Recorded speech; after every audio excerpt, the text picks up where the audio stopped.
आज के इस विश्व में कुछ विशिष्ट अतिथि यहाँ हमारे निमंत्रण पर पधारे हैं। उनका परिचय मैं करना चाहूँगा। मंच के बाईं ओर बैठे हैं श्री के शिवन जी, अंतरिक्ष वैज्ञानिक, एक किसान के सुपुत्र और पहले परिवार के पहले ग्रेजुएट हैं। आपने एरोनॉटिकल इंजीनियरिंग में शिक्षा प्राप्त किया और इन्हीं विषयों पर डॉक्टरेट लिया। इसरो में अनेक दायित्वों का निर्वहन करते हुए वे इसरो के अध्यक्ष पद को भी उन्होंने शोभित किया है। वे अंतरिक्ष के सभी प्रणालियों में पारंगत है और जीएसएलवी के वास्तुकार रहे। आपके उत्कृष्ट कार्य के लिए आपको अनेक पुरस्कारों से सम्मानित किया गया है। माननीय श्री अश्विनी वैष्णव अपने परिवार से यहाँ पधारे हैं। भारतीय प्रशासनिक सेवा के पूर्व अधिकारी हैं तथा वर्तमान में राज्यसभा सदस्य एवं भारत सरकार के रेल मंत्री, संचार मंत्री तथा इलेक्ट्रॉनिक और प्रौद्योगिकी मंत्री हैं। दायित्व संभाल रहे हैं। डॉक्टर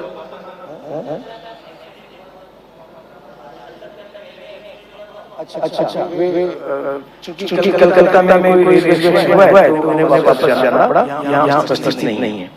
डॉक्टर आर रामासु बालाजी आपने इकोनॉमिक्स, जर्नलिज्म एवं मास कम्युनिकेशन में उच्च शिक्षा प्राप्त की। अपने पारिवारिक व्यवसाय सुप्रसिद्ध दिनमलर समाचार पत्र जो तमिल भाषा में निकलता है उसके संपादक और प्रकाशक का कार्य आप देख रहे हैं। हमारे बीच उपस्थित हैं श्री सज्जन जी जिंदल, प्रसिद्ध उद्योगपति, मैकेनिकल इंजीनियर हैं।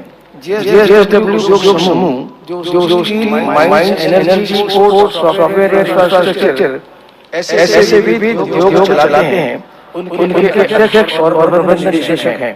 स्टील उद्योग में विशेष योगदान हेतु और उत्कृष्ट कॉर्पोरेट नेतृत्व के लिए सरकार और अनेक संस्थाओं द्वारा आपको पुरस्कृत किया गया है। JSW फाउंडेशन के माध्यम से समाज सेवा में अपना योगदान परिवार के साथ भली-भांति निभा रहे हैं। श्री शरीफ मोहम्मद अपने पुत्र अजीज के साथ उपस्थित हैं। आपने वेदों का गहन अध्ययन किया है और वे वेदांत, वेद, भगवद गीता, सनातन धर्म इत्यादि विषयों पर राष्ट्रीय स्तर के वक्ता हैं। वे श्री रामकृष्ण आश्रम ट्रस्ट पथन केरला के अध्यक्ष हैं। भारत विद्याभवन के सचिव व director, Muslim college of engineering and technical के अध्यक्ष हैं। अनेक नेशनल अवार्ड से आप सम्मानित हैं।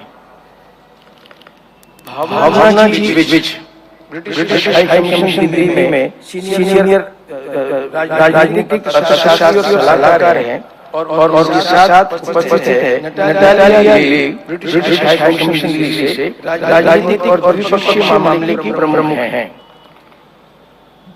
अपने स्वयं परिवार से माननीय ध्रुव प्रकाश मल गोरखपुर से अपने परिवार के साथ यहाँ पधारे हैं।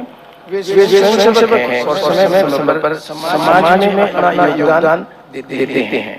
श्री शिवेंद्र जी साथ रांची से अपने परिवार के साथ उपस्थित हैं। आप तृतीय वर्ष हैं। वे कोर ऑफ टिबेटियन कॉज के रीजनल कन्वीनर हैं एवं झारखंड केंद्रीय विश्वविद्यालय के सहायक कुल सचिव हैं। श्री भास्कर जी कुलकर्णी अपने पति के साथ कल्याण से आए हैं। वे अपने गोवा विभाग प्रचारक मंदार जी के पिताजी एवं माताजी हैं। श्री शिवराम शेट्टी अपने पत्नी भाई परिवार के साथ यहाँ आए हैं। वे रायगढ़ विभाग प्रचारक श्री रवि शेट्टी के परिवार वाले हैं। डॉक्टर विधुला अम्बेडकर एवं डॉक्टर मधुकर अम्बेडकर आप 45 वर्ष से इंग्लैंड के निवासी हैं। विदुला जी हिंदू सेविका समिति की केंद्रीय कार्यवाह रही और विदेश व्यवहार का काम देख रही थी। मधुकर जी हिंदू संघ में वहां पर सक्रिय कार्यकर्ता है। आज का यह उत्सव सभी के सहयोग से चालू रूप से संपन्न हो रहा है। अपने मुख्य अतिथि पद्मभूषण डॉक्टर राजकिशन सिंह की उपस्थिति तथा उत्साहवर्धक मार्गदर्शन युवा पीढ़ी में नेतृत्व को पोषित करने, मेहनत करने एवं सकारात्मक दृष्टिकोण को विकसित करने में प्रेरक होगा। राष्ट्र के वैज्ञानिक और उससे संबंधित शिक्षा क्षेत्र अंतरिक्ष कार्यक्रमों के प्रबंधन में सलाहकार के रूप में आप अति व्यस्त रहते हैं। इस व्यस्तता के बावजूद आप ईमानदारी और कार्यक्षमता में बढ़ाई, उस हेतु मैं आपका हृदय से आभार व्यक्त करता हूँ। अपने बीच विशेष अतिथि का उल्लेख मैंने ले लिया। देश के अन्य भागों से यहाँ पधारे हैं, उन परिस्थिति का लाभ में मिलने वाला है, उनका मैं आभारी हूँ। सभी बंधुओं के संतों ने अपने इस कार्यक्रम में आधार कर हमें आशीर्वाद दिया है। आपकी कृपा हमें निरंतर मिलती रहे, यही कामना करता हूँ। हमारे निमंत्रण मान लेकर विशेष रूप से पधारे वरिष्ठ सज्जनगण, नागरिक बंधु भगिनी, उन्होंने यहाँ व्यवहार के दिन पर रहकर कार्यक्रम की शोभा बढ़ाई। उसके लिए मैं कृतज्ञता व्यक्त करता हूँ। पत्रकार बंधु, इलेक्ट्रॉनिक मीडिया, वृत्तपत्र के प्रतिनिधि, छायाचित्रकार अपने उत्सव को देश और विदेश के हर कोने में पहुंचाते हैं। उनको मैं धन्यवाद देना चाहता हूँ। अपने कार्यक्रम में कई तरह की व्यवस्थाएं लगती है और जो हमें उपलब्ध कराते हैं, ऐसे new high school association, society, Nagpur शिक्षण मंडल तथा नागपुर सुधार न्यास, जिन्होंने हमें मैदान उपलब्ध कराया। डॉक्टर हरिद्वार स्मारक समिति, नागपुर म्युनिसिपल कॉर्पोरेशन, जिन्होंने स्वच्छता, पानी इत्यादि व्यवस्था प्रदान की। महाराष्ट्र विद्युत मंडल, पुलिस प्रशासन, विविध सुरक्षा योजना, इन्होंने सुरक्षा और भागवत व्यवस्था प्रदान की। ऐसे और भी प्रशासनिक विभागों तथा व्यक्तियों का यहाँ पर नियमित रूप से खेलने वाले खिलाड़ियों का हमें सहयोग प्राप्त हुआ है। मैं उन सभी का हृदय से आभार व्यक्त करता हूँ। अभी यहाँ व्यक्तिगत गीत होगा। आदरणीय प्रमुख अतिथि डॉक्टर राधाकृष्ण जी से मैं निवेदन करता हूँ कि गीत पश्चात मार्गदर्शन करें। संचालक जी, माननीय वंश से अनुरोध है कि तत्पश्चात अपने वंश से हमें प्रेरित करें।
मोहित मोहित करते हैं दसों दिशाओं में भरता त्रस्त विमूढ़ चराचर मोह में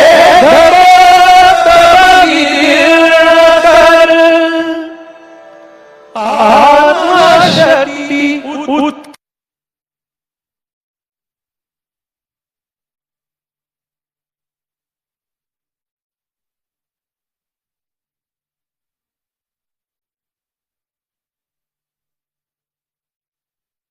मान किया है पुण्य सनातन उसी पराक्रम विजिगीषा यशो पर्व विजयादशमी विजय पर्व विजयादशमी विजय पर्व त्रिभुवन आक्रांत किया जब रावण के आतंक चक्र नष्ट पाप साम्राज्य किया तब रावण नेता रामचंद्र धरा डूबने लगी त्रस्त अत्याचार भार से कुरुक्षेत्र पर धर्म युद्ध में पांडव सारथी बने श्याम थे सत्य शक्ति को राम श्याम अभयाश्वासन दान पर्व विजयादशमी विजय पर्व विजयादशमी विजय पर्व धम्म सनातन भूत बना जब मनुज तनुज हिंसक उन्मादी प्रज्ञादीप दिए प्रकटे करुणाकार बुद्ध समाई स्वार्थ लोभ तम को हरते प्रखर विरागी श्री तीर्थंकर परचक्रों से निर्वासित जन के बनते आधार संतवर इस समाज की जीवट बनती गुरुओं का बलिदान पर्व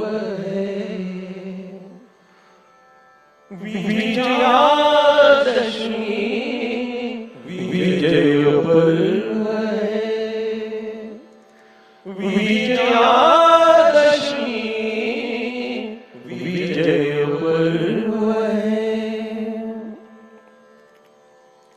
जागृत सात्विक संघ शक्ति का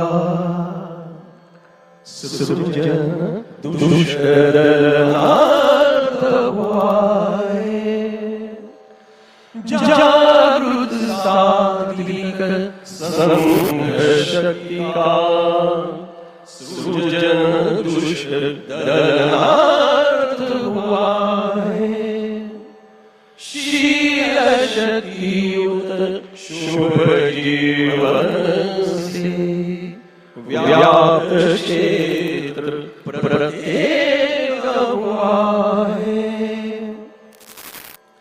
विराट निर्भय सुदृढ संयत संघशक्ति दर्शने भरद भयोन्मत्त कंपित शंकित हो कुटिल बुद्धि से रचता नवच खंडित भस्मित कपट जान कर संघ शक्ति बढ़ती सर्व संघ शक्ति बढ़ती सर्व विजयादशमी विजय पर्व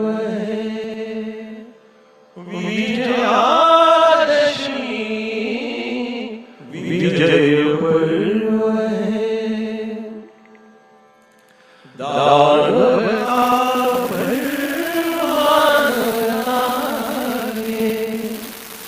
पूर्ण विजय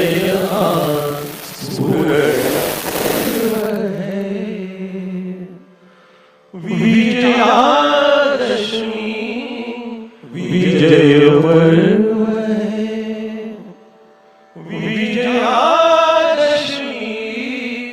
विजय पर्व विजय पर्व विजय पर्व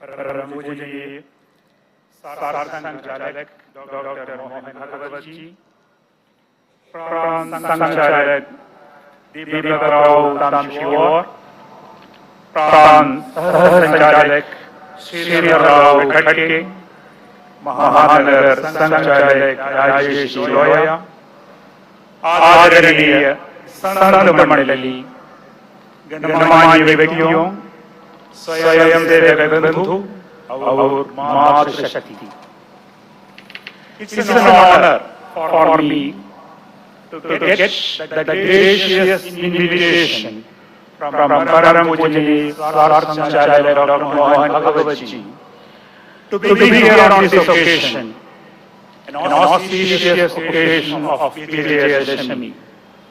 And it's a privilege for me to address this admirable audience on the threshold of the fivefold transformation punched by Parivartan process. It was great to live a day in this virtuous ambience of self-discipline and selfless service at Prithvi Mandir and pay homage to the founder, Param Pujaniya Dr. Edgewar-ji. And I also had the occasion to visit his house and the place of his birth yesterday. It's a combination of simplicity and greatness.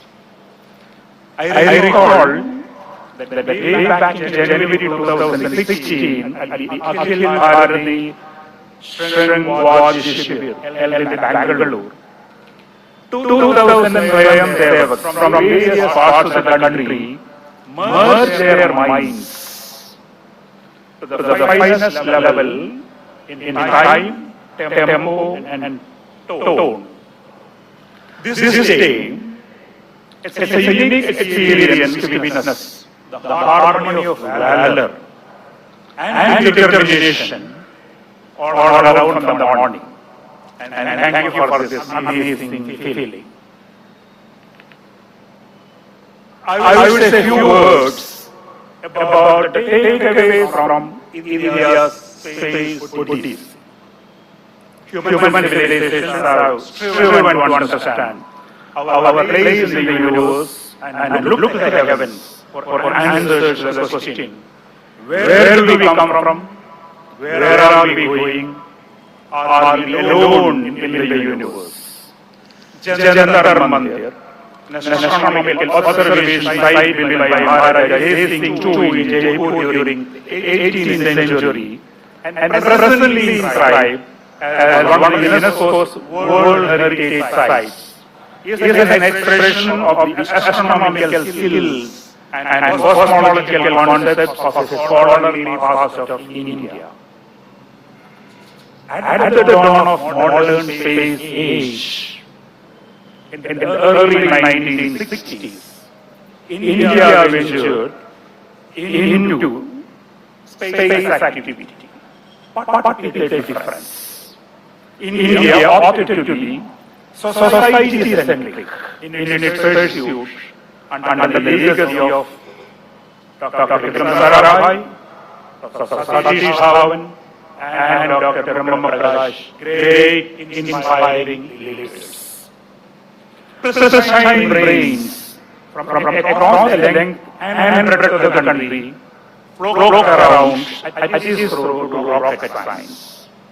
And stalwarts of the first generation laid the bedrock of space technology and applications in India.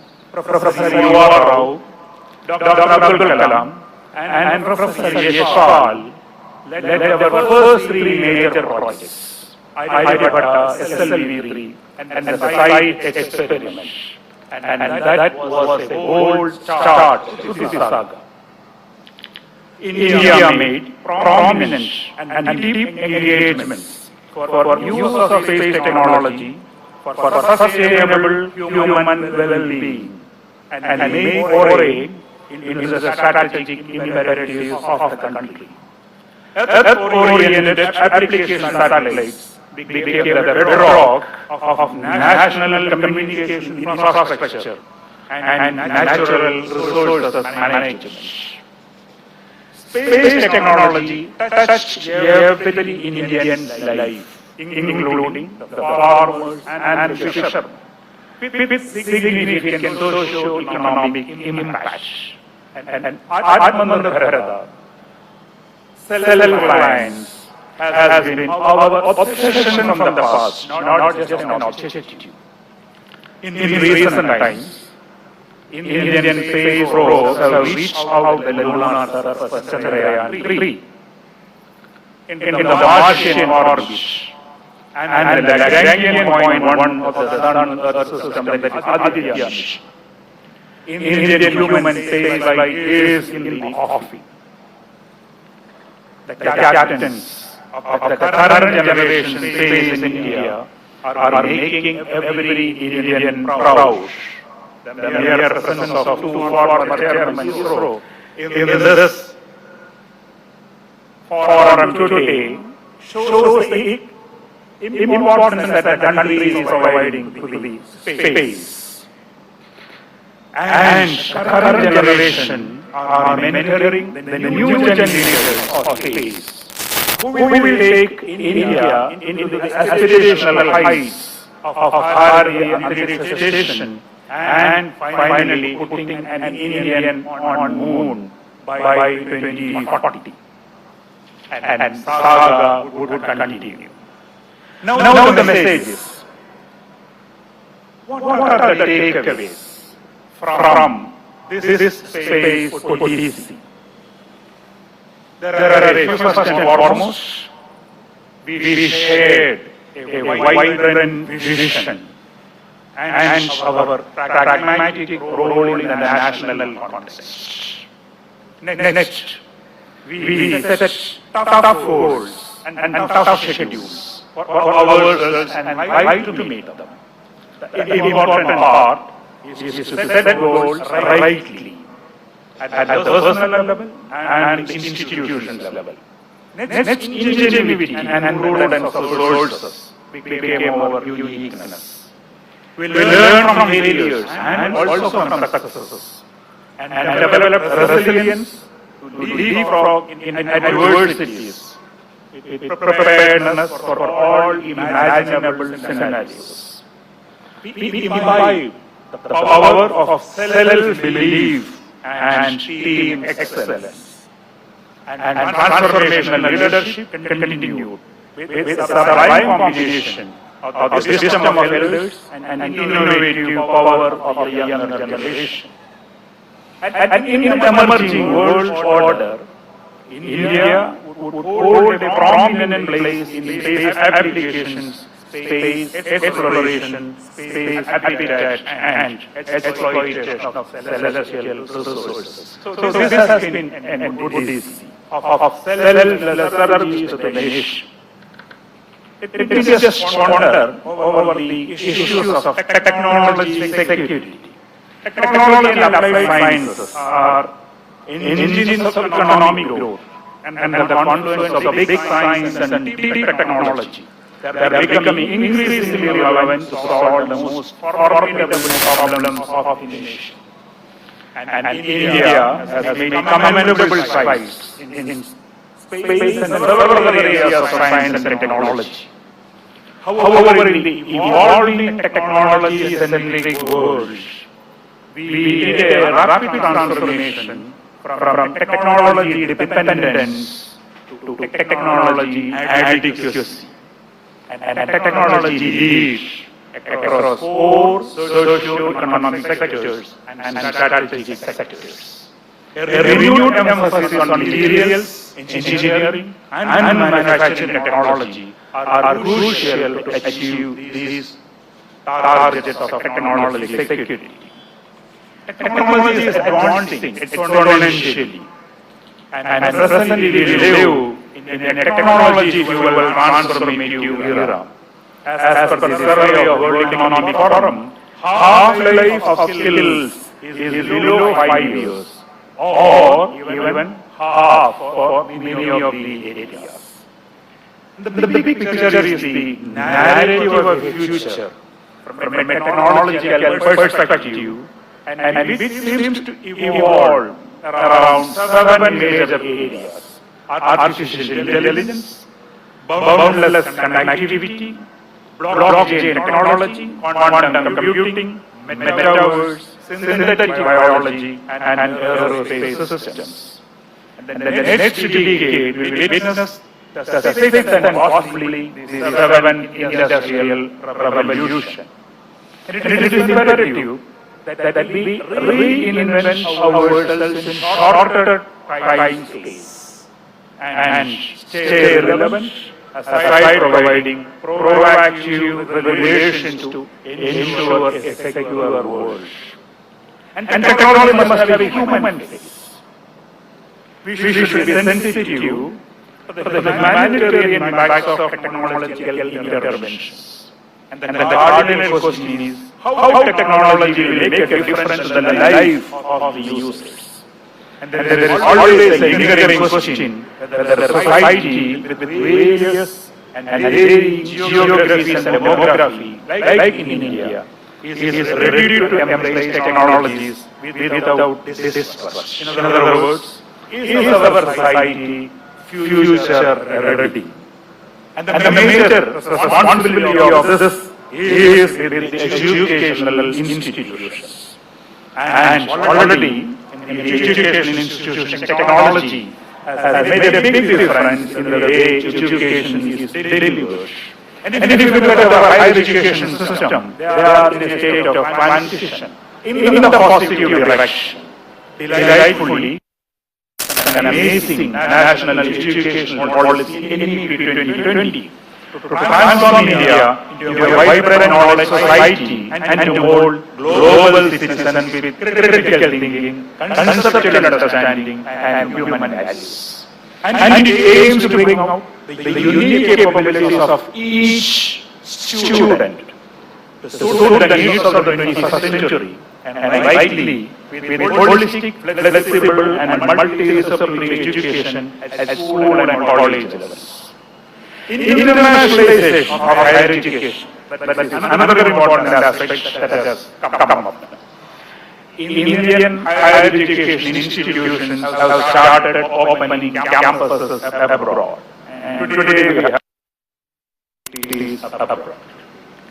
Transformative reforms in strengthening the periodic assessment and accreditation of the higher education institutions that's underway. And the important thing is we are looking at not only the input but the and finally the impact they make in the society. And I said we are at the state of transition, and there is a huge emphasis today on research, innovation, and entrepreneurship. And the recently enacted Anusandhan National Research Foundation would foster a concomitant research ecosystem in the country. Let me now change to sharing my life lessons with the youth. Performing arts and imbibing spiritual heritage helped me with value-centric personal decisions in life and for mindful leadership in frontiers of space, science and technology. And music helps me to remain as an eternal student. I was exposed to Bhagavad Gita in my younger days when I was in class 6. I was enacting the role of Arjuna in Hitopadesh, where mind is not there with you, there is no use of all the power that we have. That's what we learned. But I started appreciating Bhagavad Gita from then, and it has helped me in my life to keep my composure in tough times and to regenerate myself. I'm still a student of that. I try to understand, interpret, and see the applicability in life. Let me share a couple of points from Bhagavad Gita that's applicable to the youth. The chapter 16 of Bhagavad Gita begins with an exclusive list of noble traits in a cultured person. Ayam Sattva Samshuddhi Jnana Yoga Vyavasthiti Dhanam Dhammascha Yajnascha Svadhyaya Stava Arjavam. Fearlessness, Ayam Sattva Samshuddhi, purity of heart. Jnana Yoga Vyavasthiti, steadfastness in the knowledge. Dhanam, understandable. Dhammam, control of the senses. Yajna, the sacrifice. Svadhyaya, self-study of scriptures. Tapa, asceticism. And Arjavam, uprightness. From Abhayam to Arjavam. And Swami Chattopadhyaya in his commentary indicates that sincerely pursued and consciously lived, these ethical values and moral beauties contribute to a better expression of the diviner possibilities in a person which generally is dormant. Bhagavad Gita concludes with an observation of Sanjaya which is important. Yatra Yogeshwara Krishno, Yatra Partho Dhanutara, Tatra Shri Jayo Udit Dhruvaniti Madir Mama. That means we need both the Dhanutari and the Yogeshwara. Why we have technology, we also need to have the ideals on how we make use of it. And a knife in the hand of a surgeon saves a life. But a knife in the hand of a bad person will be a problem for the humanity. And that we can do now.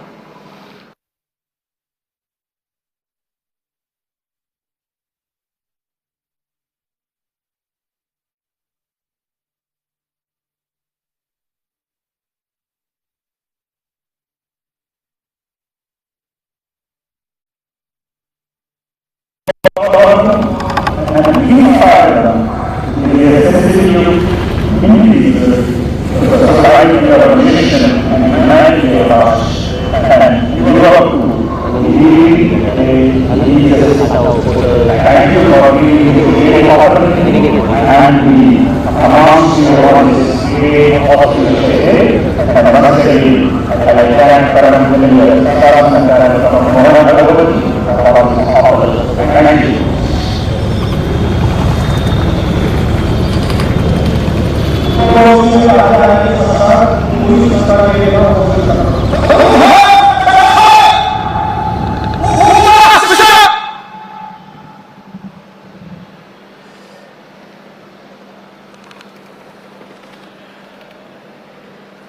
आज के कार्यक्रम के प्रमुख अतिथि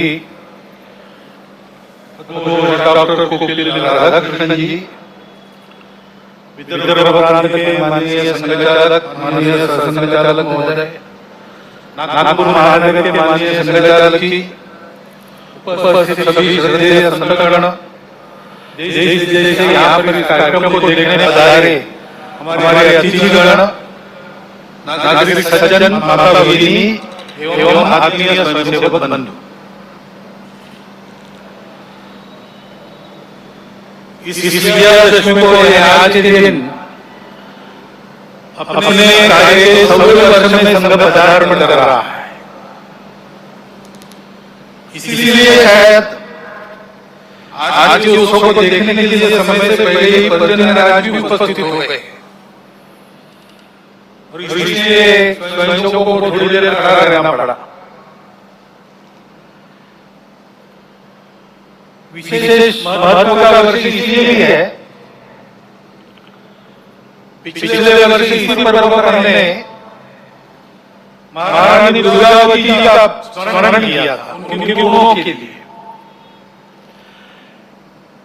ऐसा ही दूसरा एक सच्चरित्र कृष्णेश्वर अहिल्याबाई होलकर, उनकी लिए 300वीं जन्म जयंती चल रही है। एक उत्कृष्ट राज्यकर्ता जिसकी आदर्श सबके सामने हो, ऐसे महिला अत्यंत विपरीत परिस्थिति में राज्य चलाती है, रणनीति के कौशल का परिचय देती है, अपने राज्यों को संभालती है, परंतु अखिल भारतीय त्रुटि होने के कारण सारे देश में धर्म संस्कृति का उत्थान हो, इस दृष्टि से जगह मंदिर बनवा दिए है, घाट बनवा दिए है, धर्मशालाओं का पुनर्जीवन कर दिया है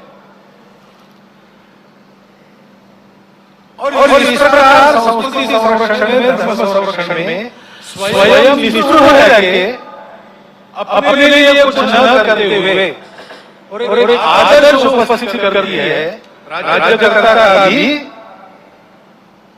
और भारतीय नारी के कर्तृत्व का एक फिर प्रतीक ऐसा मुझे जीवन के निमित्त हमारे सामने खड़ा होता है, उनका हम स्मरण करते। ऐसे ही स्वामी महर्षि दयानंद सरस्वती का 200वां जन्म जयंती का वर्ष चल रहा है। हम जानते हैं कि लंबी गुलामी के बाद भारत का जो पुनरुत्थान शुरू हुआ, उस पुनरुत्थान के पीछे जो शक्तियां थी, उनमें से एक स्वामी दयानंद सरस्वती है। लोगों में सही धर्म क्या है, उसका सत्य प्रकाश उनके बुद्धि में जाए, अपने मूल को समझकर काल सुसंगत धर्म का आचरण करे और अपने लिए स्वतंत्रता प्राप्त कर ले। इसलिए जनों की जागृति का एक प्रयास उन्होंने किया। उसकी प्रेरणा से आगे चल के भारत के जीवन के सभी क्षेत्रों में कई प्रकार के आंदोलन भी हुए। ऐसा एक उनके नेतृत्व में उनके भी स्मरण का वर्ष है। स्वतंत्र देश होना है, देश वैभव संपन्न होना है, तो प्रजा में चरित्र चाहिए। अभी अध्यक्ष महोदय जी ने जिस दैवी गुण संपदा का उल्लेख किया, अभयम सत्व संशुद्धि, वही है व्यक्तिगत और सामाजिक चरित्र, राष्ट्रीय चरित्र, जिसके बलबूते देश बड़ा होता है। पाबना में, आज के बांग्लादेश में उस समय के पूर्व बंगाल में जिनमें श्री श्री अनुकूल चंद्र ठाकुर होम्योपैथी के डॉक्टर थे, आध्यात्मिक साधक थे, उनके माता से उनको दीक्षा मिली। तो उनके व्यक्तित्व से आकर्षित होकर लोग उनको आकर मिलते थे, अपनी व्यक्तिगत कठिनाइयां बताते थे, उनके हाल पर उनसे चर्चा होती थी। इसी का आगे एक सत्संग आंदोलन बन गया और 1925 में उस आंदोलन का भी विधिवत पंजीयन हुआ। उस आंदोलन का मुख्यालय आजकल देवघर में है। उनकी भी शताब्दी इस वर्ष 2025 में चली और हम जानते हैं भगवान बिरसा मुंडा के जन्म के 150 वर्ष हो गए। विदेशी वर्चस्व के विरुद्ध, शोषण के विरुद्ध वनवासी समाज ने, आदिवासी समाज में बहुत जागृति जिन्होंने की, केवल राजनीतिक ने अपने जीवन को यज्ञ में अर्पण कर दिया और ऐसा उपदेश दिया और ऐसा आचरण हमारे सामने रखा कि हमारे जनजातीय बंधुओं के अस्तित्व को स्वतंत्र भारत में सशक्त होकर अपने योगदान करने को एक पुष्ट वैचारिक और व्यावहारिक आधार उसके कारण प्राप्त हुआ। उनका भी 150वां जन्म जयंती का वर्ष चल रहा है। इस स्मरण करने का कारण ऐसा है कि ये लोग हमारे सामने मूर्तिमंत उदाहरण जैसा हमको होना चाहिए। व्यक्तिगत और राष्ट्रीय चारित्र इन्होंने जो किया उसका काम तो हो रहा है, ये बात अलग है, परंतु वो लोग कैसे थे, अलग अलग समय में, अलग अलग कार्य क्षेत्रों में उन्होंने काम किया, परंतु सभी समान बातें कुछ थी। इन सब लोगों ने प्रामाणिकता से, निस्वार्थ बुद्धि से देश हित में, समाज हित में, संस्कृति और धर्म के हित में ही काम किया, अपने लिए कुछ नहीं रखा। निष्ठुरता उनका गुण था और निर्भय थे, परिस्थिति की परवाह नहीं की, क्या भुगतना पड़ेगा इसकी कभी चिंता नहीं की। संघर्ष का कर्तव्य उपस्थित हुआ तो पूरे जोर से संघर्ष किया। उसमें आवश्यक जो कठोरता आवश्यक है उस कठोरता का भी वर्ण किया, लेकिन ऐसा होने के बाद भी वो किसी के द्वेष्टा नहीं बने। उन्होंने अपने मन में किसी के प्रति कोई शत्रुता नहीं रखी, सबके प्रति निर्वैर भाव से अपना कर्तव्य वो करते थे और इसलिए उज्ज्वलशील संपन्न उनका यह जीवन सज्जनों के लिए आधार बना, दुर्जनों को उनके कर्तृत्व की धाक बनी।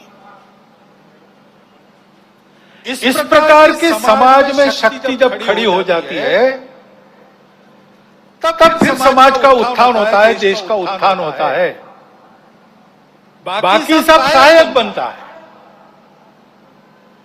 ऐसे व्यक्तिगत और राष्ट्रीय चरित्र की आवश्यकता आज की परिस्थिति हमको बार बार बता रही है, ये आवश्यक है और उसके आदर्श ये जीवन है। क्योंकि परिस्थिति हमेशा चुनौतियां तो रहती ही है, अच्छा भी रहता है। दुनिया की हो, देश की परिस्थिति हो। अभी वैज्ञानिक प्रगति का वर्णन करते समय आपने बताया भविष्य के लिए तैयार होना है और भविष्य इस तकनीकी के कारण कई प्रकार की नई सुविधाएं लेके आएगा। आज तक विज्ञान कई प्रकार की सुविधाएं लेकर आया है, तो मनुष्य जीवन भौतिक दृष्टि से पहले से सुखी है, परंतु हम देखते हैं कि इतने प्रगत सुखी मानव समाज में अपने स्वार्थ और अहंकार के कारण कैसे कैसे संघर्ष चलते हैं। इस्राएल के साथ हमास का जो युद्ध छिड़ा वो अब कितना व्यापक होगा और उसकी आग में कौन कौन झुलसेंगे और दुनिया पर इससे कौन सा संकट आएगा, इसकी चिंता सबको लगी है। तो परिस्थिति के दोनों पहलू होते हैं। अपने देश का जब विचार करते तब भी अपना देश आगे बढ़ रहा है, टेक्नोलॉजी के क्षेत्र में, शिक्षा के क्षेत्र में। अतिथि महोदय ने वर्णन कर दिया है, बहुत नपे तुले शब्दों में पूरा चित्र आपके सामने आया है। ऐसे सब क्षेत्रों में भारत आगे बढ़ रहा है। समाज की समझदारी भी धीरे धीरे बन रही है। उसके परिणाम स्वरूप हम ऐसा देखते हैं कि जम्मू कश्मीर के चुनाव भी शांतिपूर्ण ढंग से संपन्न हो गए। इसका ही परिणाम हम देखते हैं सारे दुनिया में। भारत की साख बढ़ी है, प्रतिष्ठा बढ़ी है। वसुधैव कुटुंबकम का हमारा विचार सबको स्वीकार्य है। हमारा योग सारी दुनिया में एक फैशन बनते जा रहा है, लेकिन केवल फैशन नहीं बन रहा है, उसका जो शास्त्र है, उसकी जो परिणाम है, उसको भी दुनिया स्वीकार कर रही है। पर्यावरण के बारे में हमारी अपनी जो दृष्टि है वो आज सारी दुनिया में स्वीकार्य है। भारत की प्रतिष्ठा बढ़ी है, भारत का सामरिक बल बना है, कई मामलों में देश आगे जा रहा है और आगे ले जाने का प्रयास शासन के द्वारा, प्रशासन के द्वारा, देश के युवकों के द्वारा, वैज्ञानिकों के द्वारा, किसानों के द्वारा, जवानों के द्वारा, सबके द्वारा हो रहा है। विशेषकर युवा पीढ़ी में हम देखते हैं कि स्व के गौरव की भावना बढ़ रही है। अपने देश के भविष्य के लिए बहुत अच्छे लक्षण हैं और ये चलते रहेंगे। ऐसा नहीं है कि ये किसी तात्कालिक समय के वैशिष्ट्य के नाते खड़े हैं। ये करवट बदली है भारत के समाज में और समाज आगे बढ़ेगा, देश को आगे ले जाएगा, इसका पूर्ण विश्वास है। परंतु जीवन का मार्ग कभी निष्कंटक नहीं होता और इसलिए कुछ चुनौतियां भी सामने है। विजयादशमी के भाषण में इन दोनों बातों की चर्चा होती है, परंतु चूंकि देश की आगे कुछ चलती रहेगी ये विश्वास है, उस तरफ देश ने रुख कर लिया है और देश आगे ही बढ़ेगा। उसकी चर्चा इस भाषण में आज मैं कम करने वाला हूं। चुनौती ऐसी ध्यान में आती है जिसका विचार हम सबको करना चाहिए, क्योंकि वो केवल हमारे सामने यानी संघ के सामने चुनौती नहीं है, केवल हिंदू समाज के सामने नहीं है, केवल भारतवर्ष के भी सामने नहीं है, पूरे दुनिया में वो चुनौती उठ रही है। उसको हमको समझना होगा, क्योंकि बहुत मायावी रूप धारण करके वह चुनौती आगे चलती है। इसलिए उसकी चर्चा करना मुझे आवश्यक लगता है। भारत आगे बढ़ रहा है, लेकिन भारत आगे न बढ़े ऐसा चाहने वाली शक्तियां भी दुनिया में है, जिनके निहित स्वार्थ मार खाते हैं भारत के प्रमुखत्व के कारण। अपेक्षा तो यही है कि उनका विरोध होगा, तरह तरह की चालें वो चलेंगे, भारत को दबाने का, एक विशिष्ट मर्यादा के अंदर ही बढ़ने देने का प्रयास करेंगे। ऐसा हो भी रहा है, क्योंकि आखिर अभी तक भारत छोड़कर बाकी विश्व ने अपने स्वार्थ की बलि देकर भी दुनिया को बड़ा करने का मार्ग पकड़ा नहीं है। हम ये करते हैं, आज भी कर रहे हैं, सबको मदद करते हैं। हमारी शत्रुता करने वालों को भी आवश्यकता में मदद करने वाले हम हैं। शांति रहे इसलिए अपने हितों का बलिदान भी हमने कई बार किया है और करते हैं। ऐसा स्वभाव दुनिया में नहीं है और इसलिए भारत आगे बढ़ रहा है या कोई भी देश आगे बढ़ रहा है, कल चल के हमारा स्पर्धक बनेगा, ऐसा डर जिनको लगता है, वो उस देश में तरह तरह के उत्पाद करने में कम नहीं करते। भाषा तो विश्व बंधुत्व की होती है, परंतु वो वहां तक ही है। अपने निहित स्वार्थ ठीक रहने चाहिए, अपनी सुरक्षा को धक्का नहीं लगना चाहिए, और इसलिए दूसरे देशों में कई प्रकार के उत्पाद खड़े करना, जनतांत्रिक तरीके से वहां कोई सरकार चुन के कारोबार कर रही, उसको नीचे लाना, ऐसा दुनिया में चलते रहता है। ये दुनिया की रीति लगभग बन गई है, जो नहीं बननी चाहिए लेकिन है। अब हमारे पड़ोस में ही बांग्लादेश में क्या हुआ, उसके कुछ तात्कालिक कारण और पहलू है, ये बात ठीक है, लेकिन इतना बड़ा उत्पाद तो उससे नहीं होता।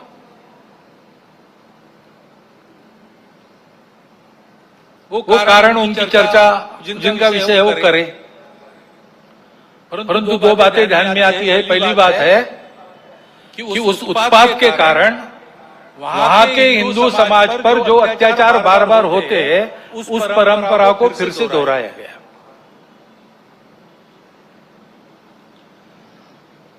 पहली बार वहां का हिंदू संगठित होकर अपने बचाव में रास्ते पर आया, इसलिए कुछ बचाव हो गया, परंतु कहीं कोई गड़बड़ हो, दुर्बलों पर अपना गुस्सा निकालने की ये जो कट्टरपन की प्रवृत्ति है, वो प्रवृत्ति जब तक वहां विद्यमान है, तब तक वहां की हिंदू क्या वहां के सभी अल्पसंख्यक उनके सर पे खतरे की तलवार लटकी रहेंगी।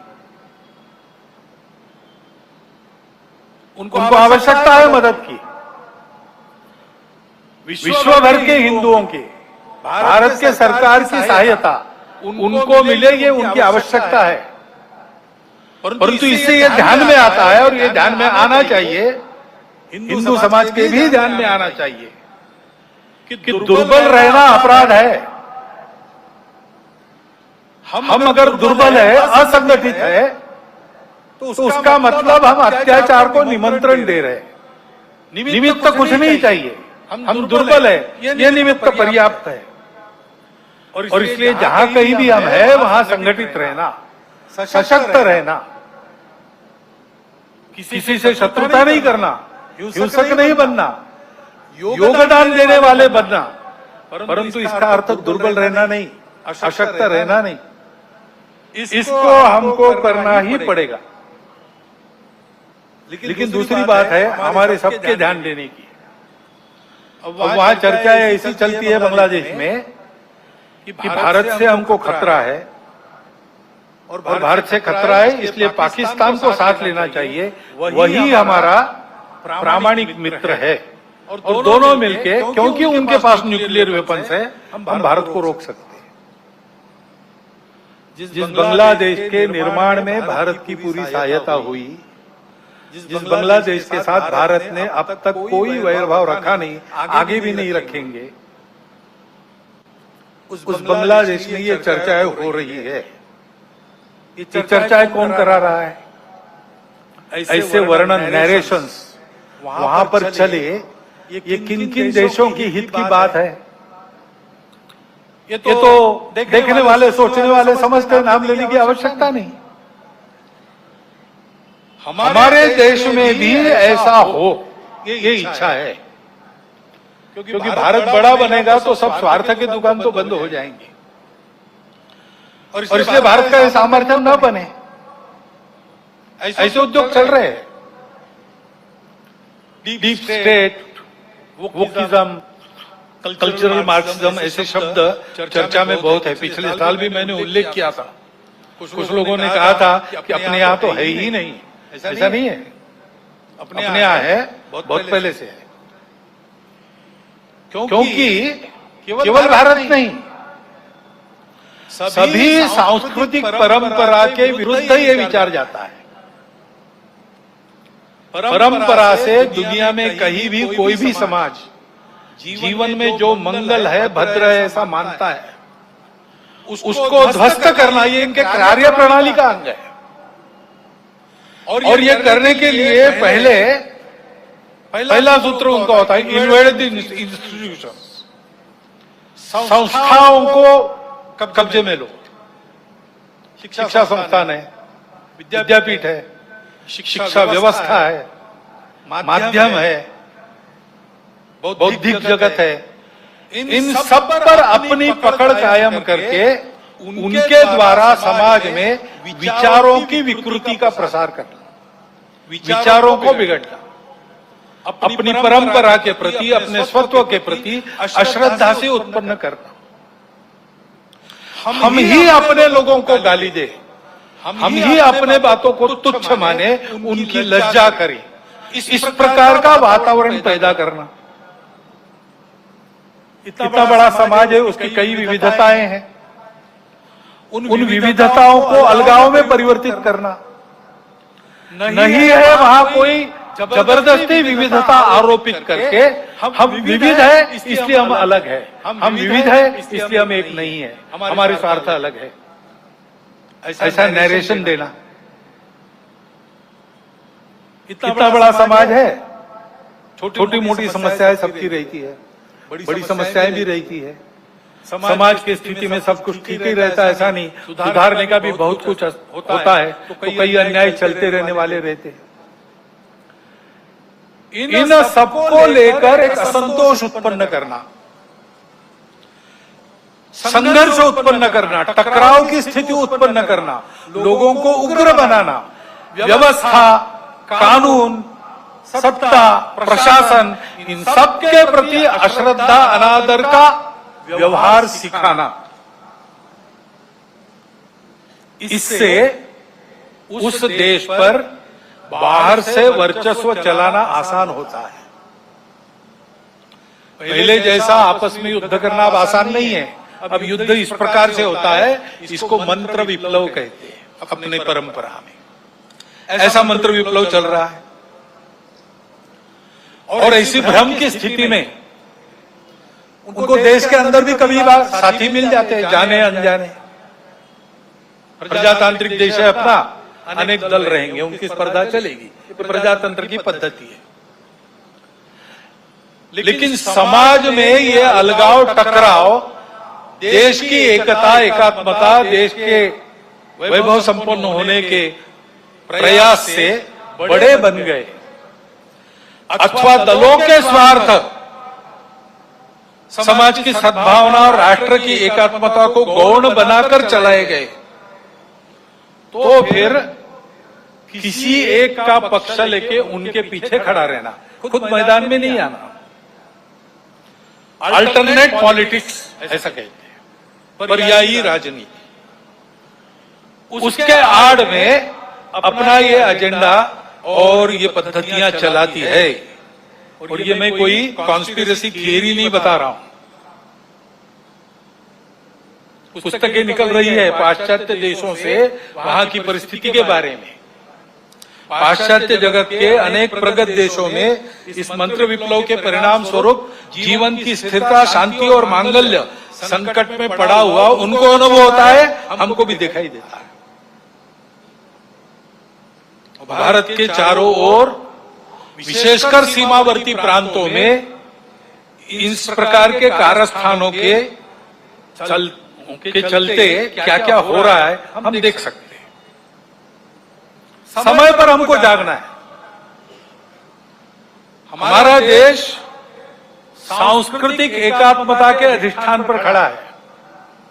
अंडरलाइंड कल्चरल यूनिटी, ऐसा हमारे संविधान निर्माताओं ने भी अन्यत्र भाषणों में कहा है।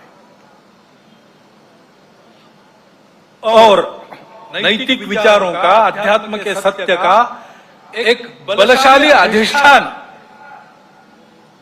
हमारे समाज की स्थिरता को, आपस के संबंधों को, व्यक्तिगत और राष्ट्रीय व्यवहार को मिला है। इन आधारों को नष्ट करने के कुप्रयासों को समय के पूर्व हमको रोकना पड़ेगा। उसके लिए समाज को प्रयास करने पड़ेंगे। एक ऐसा राष्ट्रीय नैरेटिव चलाना पड़ेगा, उसके लिए योजना बनानी पड़ेगी।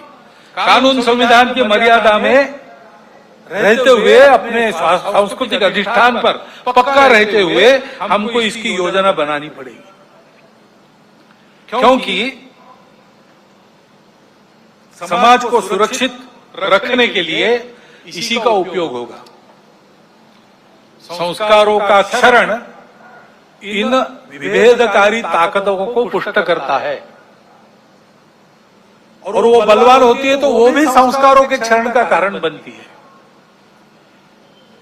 और हम देख रहे हैं कि भारतवर्ष में इस प्रकार का मनोवचन कर्मों पर कुप्रभाव निर्माण हो रहा है, क्योंकि अब कोई बात छिपी रहती नहीं, मीडिया सर्वत्र पहुंचता है। बड़ों के साथ बच्चों के हाथ में भी मोबाइल है, मोबाइल पर वो क्या देख रहे हैं, उनको क्या दिखाया जा रहा है, इस पर कोई नियंत्रण नहीं है। घर में क्या देखना नहीं देखना, इस प्रकार का विवेक नहीं मिल रहा है। ऐसी स्थिति में घर परिवारों में ये नियंत्रण स्थापित करना और अपनी विधि व्यवस्था में भी इसके व्यवस्था के लिए, कोई इसके नियंत्रण के लिए कानून बनना, इसकी आवश्यकता है, क्योंकि इन संस्कार भ्रष्टता के कई प्रकार के कुपरिणाम है। ये विवेक न होने के कारण कई जगह नई पीढ़ी नशीली दवाओं की आदतों में खोखली होती चली जा रही है। कहीं पर दिखता है, कहीं पर नहीं दिखता है। कहीं कहीं पर ऐसा भी हो गया है कि कोई नशीली दवा जो नहीं लेता उसको पिछड़ा माना जाता है। इस प्रकार का वातावरण भी उत्पन्न हो रहा है। और हम देखते हैं कि हमारे देश की परंपरा क्या है, हमारा देश कैसा है। एक द्रौपदी के वस्त्र को हाथ लगा, महाभारत हो गया। एक सीता का हरण हो गया, रामायण हो गया। यहां पर कैसी घटनाएं घट रही है। अब कलकत्ता में जो हुआ आरजीकर अस्पताल में, लज्जाजनक घटना है, हम सबको कलंकित करने वाली घटना, और ये एक नहीं है।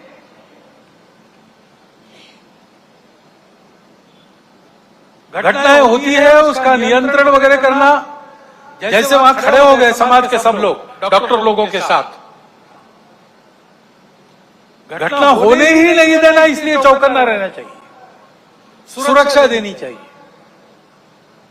परंतु होने के बाद भी वहां जिस प्रकार से टालमटाल का प्रयास हुआ, अपराधियों को संरक्षण देने का प्रयास हुआ, जो अपसंस्कृति फैली है उसके साथ अपराध और राजनीति का जो गठबंधन हो गया है, उसके ये परिणाम है। हमारी सांस्कृतिक देन है ये दृष्टि जो कहती है मातृवत परदारेश, पराई स्त्री माता समान है, जिनसे प्रबोधन प्राप्त होता है परिवार में, अपने परिवार के जनों से प्राप्त होता है, और माध्यमों के द्वारा जाने अनजाने समाज इनसे ग्रहण करता है। वहां ये भान रहना चाहिए कि हम क्या परोस रहे। वहां अगर इसका भान नहीं रहा, इन मूल्यों का तिरस्कार हुआ, उपेक्षा हो गई, तो फिर वो महंगा पड़ेगा। और इसलिए वहां पर इसका भान रहे और मूल्यों का प्रबोधन हो, इसके लिए हमको व्यवस्था करनी पड़ेगी। ये जो परिस्थिति सारी चल रही है उसमें हम देखते हैं कि ये सारे खतरे संस्कार भ्रष्टता के कारण और आपस में अलगाव की हवा बहती है, उसमें बह जाने के कारण देश में सर्वत्र, आप देखिए सीमा से लगे पंजाब है, जम्मू कश्मीर है, लद्दाख है, समुद्री सीमा पर केरल है, तमिलनाडु है, और बिहार से मणिपुर तक पूरा पूर्वांचल है, अस्वस्थ है। मूल कारण यही है, इन प्रदेशों में ये सारी परिस्थिति उपस्थित है।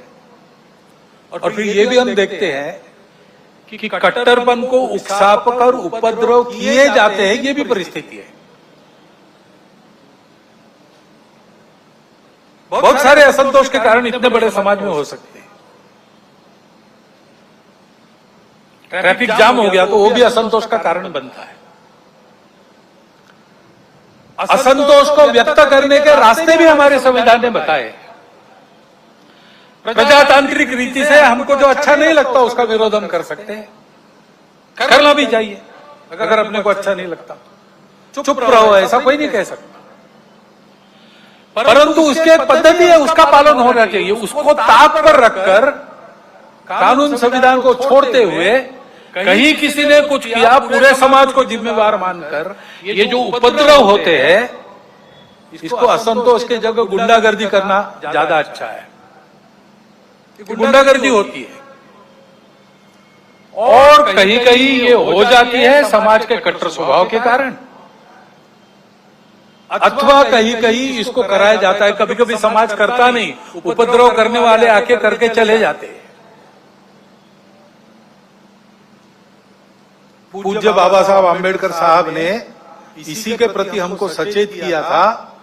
संविधान समिति ने जब संविधान अर्पण किया, संसद में बाबा साहब के 2 भाषण हुए, उसमें एक में उन्होंने उल्लेख किया है, इन बातों को उन्होंने ग्रामर ऑफ अनार्की, अराजकता का व्याकरण कहा है। अब ये इशारा हमको मिल चुका है, हम लेकिन ऐसा करते हैं। अभी गणेश उत्सव के पथराव विसर्जन के जुलूसों पर हुआ, क्यों हुआ? कोई कारण नहीं था। ऐसी बातों का नियंत्रण त्वरित करना प्रशासन का काम है।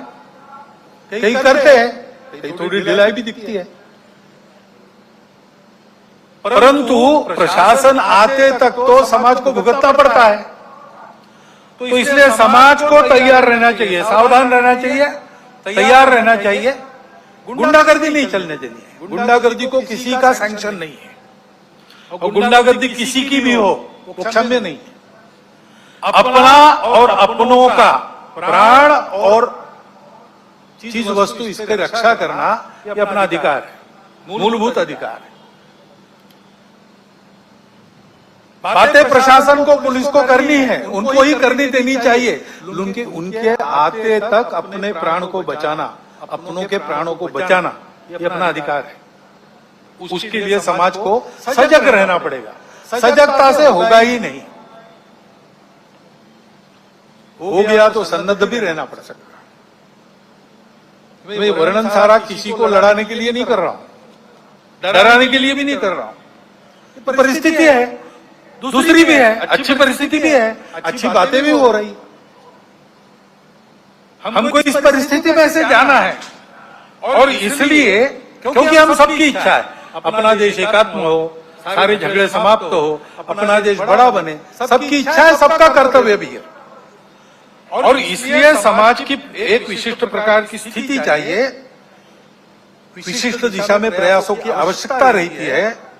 समाज स्वयं जगता है, अपना पुरुषार्थ करता है, तब महापुरुष, संगठन, संस्थाएं, प्रशासन, शासन ये सब सहायकारी होते हैं। समाज की स्वस्थ स्थिति से सारे उपद्रव टल जाते हैं। जैसे इम्यूनिटी कम होने के बाद रोग आते हैं, स्वस्थ अवस्था शरीर की ढलती है, बीमारियां बाद में घेरती है, और बीमारियां भी स्वस्थता को नष्ट करती है। और इसलिए ये स्वस्थ अवस्था समाज की सशक्त अवस्था, यानी समाज की संगठित अवस्था है। समाज को सशक्त रहना चाहिए, संगठित रहना चाहिए, क्योंकि दुर्बलों की परवाह देव भी नहीं करते। अश्वम नैव गजम नैव व्याघ्रम नैव च नैव च, बलि किसकी देनी यज्ञ में चर्चा हुई। कहते हैं क्या घोड़े की? नहीं, वो तो लात मारेगा। हाथी? नहीं, बहुत बड़ा है। शेर? नहीं बाबा, वो तो बिल्कुल नहीं। फिर किसको? तो बकरे को काटो, कुछ नहीं कर सकता। देवो दुर्बल घातका। और इसलिए इस स्वस्थता को, संगठित को उत्पन्न करने के लिए संपूर्ण समाज में कुछ विषय हम शताब्दी वर्ष के पश्चात ले जाएंगे। अभी 1.25 साल शुरू हुआ है, वो पूरा होगा 1925 में। उसके बाद साल भर शताब्दी वर्ष का कुछ चलेगा। उसके बाद समाज में हम विषय लेने जाने वाले हैं। समाज के स्वस्थ स्थिति की पहली शर्त है सामाजिक समरसता और सद्भावना। इसके बिना संगठन संभव नहीं। और इसलिए इन बातों को ले जाना है। लेकिन ये बात ले जानी है, कार्यक्रम ले जाने से नहीं होता। कुछ प्रतीकात्मक कार्यक्रम कर लिए तो समरसता सद्भावना नहीं आती है। व्यक्तिगत स्तर पर, पारिवारिक स्तर पर काम करना पड़ता है। समाज के सभी वर्गों में व्यक्तियों की और कुटुंबों की मित्रता होनी चाहिए। मैं जितने दायरे में घूमता हूँ, काम करता हूँ, वहां के सब प्रकार के रहने वालों में मेरे मित्र होने चाहिए। मेरे परिवार के मित्र कुटुंब वहां सब प्रकार के रहने वालों में होने चाहिए। भाषा विविध है, पंथ संप्रदाय विविध है, खान पान रीति रिवाज सब अलग अलग होने के बाद भी ये कुटुंबों की और व्यक्तियों की मित्रता यही समाज में समरसता लाती है। प्रबोधन करने के लिए बाकी सब काम आता है, आचरण करने के लिए ये प्रत्यक्ष मित्रता चाहिए। और जहां जहां लोगों को समझाना संभव है, अपनी इतनी साख है, वहां समझा के पर्व त्योहार सबके होने चाहिए। विषमता इतनी विचित्र हो गई कि हमने अपने संतों को, देवों को, सबको बांट लिया। वाल्मीकि जयंती वाल्मीकि बस्ती में क्यों हो? वाल्मीकि ने रामायण तो पूरे हिंदू समाज के लिए लिखा, तो भगवान वाल्मीकि की जयंती सब मिलके मनाए, भगवान रविदास की जयंती सब मिलके मनाए। सारे पर्व त्योहार मिलके पूरा हिंदू समाज करे, सहभागी हो, बाहर से सहभागी हो, अंदर जाकर सहभागी हो, ये सहभागिता चाहिए। और समाज के श्रद्धा के या उपयोग के जो केंद्र होते हैं, मंदिर है, पानी है, स्मशान है, वो सबके लिए खुले चाहिए, ऐसा वातावरण चाहिए। ये हमको करना पड़ेगा, इसको लेकर हम समाज में जाएंगे। अपने समाज में अनेक जाति वर्ग है, उनका अपना अपना नेतृत्व है, उस नेतृत्व के हाथ में संस्थाएं हैं, उन संस्थाओं के द्वारा उन जाति वर्गों का संचालन होता है, अच्छी तरह होता है। ये सब जाति वर्गों के जो मुखिया लोग हैं, वो अगर नीचे खंड स्तर तक, ब्लॉक स्तर पर एकत्रित आए और आपस में बताए कि अपने जाति के उत्थान के लिए उनको समय के हिसाब से ठीक प्रकार का प्रबोधन, क्या क्या खतरे हैं समाज जीवन में, उसे अपने आप को कैसे बचाना, इसके बारे में जानकारी, देश दुनिया में क्या चल रहा है इसकी जानकारी, ये हम अपने समाज में कैसे देते हैं, उनका जीवन अधिक उन्नत हो, अधिक संस्कार वाला हो, भौतिक दृष्टि से सुखी हो, क्या क्या कर रहे हैं आपस में शेयर करना, बताना, कल्पनाएं मिलती है अन्य लोगों को प्रयास करने के लिए। लेकिन इनके साथ और दो विषयों की चर्चा करना, अपने अपने जाति वर्ग के लिए हम ये सब